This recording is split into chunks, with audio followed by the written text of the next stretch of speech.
بسم اللہ الرحمن الرحیم۔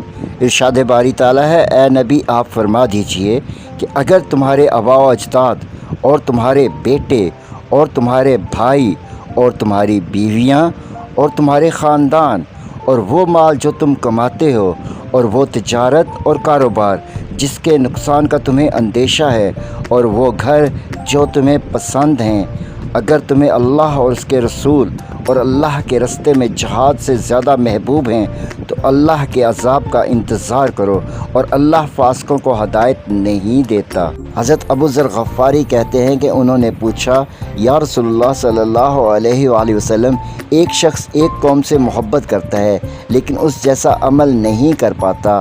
آپ نے فرمایا، تم اسی کے ساتھ ہوگے جس سے تم محبت کرتے ہو۔ حضرت ابو ذر نے پھر یہی کہا اور آپ صلی اللہ علیہ وآلہ وسلم نے یہی جواب دوبارہ دیا۔